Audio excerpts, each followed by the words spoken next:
Lakhipur চেলিয়ান care হস্পিটেলৰ প্ৰশংসনীয় পদক্ষেপ। প্ৰায় ৫ শতাধিক বানাক্ৰান্ত ৰাইজক আগবঢ়ালে বিনামূলীয়া স্বাস্থ্যসেৱা। শেহতীয়া বান পৰিস্থিতিৰ প্ৰতি লক্ষ্য ৰাখি গোৱালপাৰা জিলাৰ লক্ষীপুৰত অৱস্থিত চেলিয়ান কেয়াৰ হস্পিটেল কৰ্তৃপক্ষই লৈছে এক আদৰণীয় পদক্ষেপ।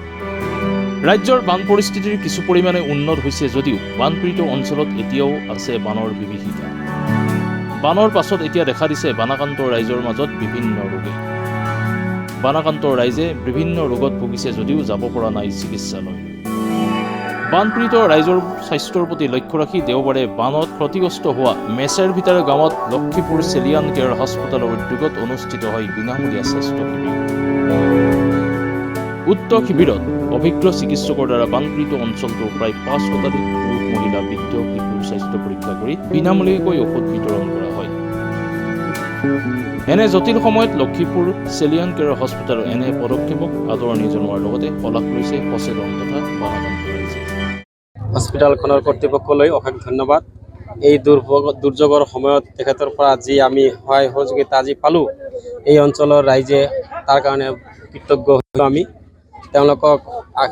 তেওঁলোকৰ এই অনুদান আমাৰ এই অঞ্চলৰ মানুহ আজি বৰ কৃতজ্ঞতাৰে তেওঁলোকক ধন্যবাদ জনাইছে। আৰু এই অঞ্চলৰ দুখীয়া মানুহ বহুত উপকাৰ। এখন চেলিয়ান কেয়াৰ হস্পিটেল ব্যক্তিগত হস্পিটেল, তেওঁলোকৰ ব্যক্তিগত ফাণ্ডৰ পৰাই মেডিচিন কিনি আজি এই দুখীয়া মানুহখিনিক বিতৰণ কৰিছে। লক্ষীপুৰ তেওঁলোকৰ ব্যক্তিগত হস্পিটেল, তেওঁলোকে নিজৰ পইচা খৰচ কৰি আজি এই যিখিনি দুখীয়া মানুহক সহায় কৰিলে তাৰ কাৰণে আমি কিছু কৃতজ্ঞ। আমি ধন্যবাদ জনাইছোঁ। আমাৰ এই বানপানী এৰিয়াত আমাৰ আজিৰ পৰাই এক সপ্তাহ হৈ গ'ল। এক সপ্তাহতে নেৰানেপেৰা বৰষুণে বানপানী হৈ নদীৰ পানী বানপানী আমাৰ এই অঞ্চলৰ কমচে কম প্ৰায় ৪০-৫০ হাজাৰ মানুহৰ বিৰাট দুৰ্গতি হৈ গৈছে।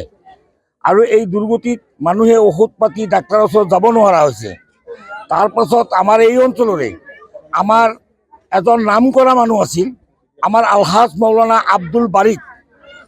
তিনি আমাৰ এই অঞ্চলৰ এই ৫০-৬০ হাজাৰ মানুহৰ এজন মানে আমাৰ নেতা হিচাপে আছিল আমাৰ।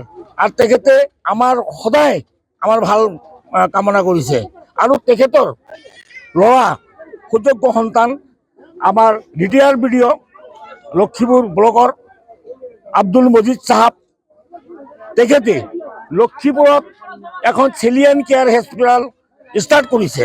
আৰু তাৰ কাৰণে আমি এই অঞ্চলৰ গোটেই মানুহ আমি নথৈ আনন্দিত হৈছোঁ। লক্ষীপুৰৰ পৰা শ্বাহিৰ আব্বানীৰ সহযোগত news desk report, my news and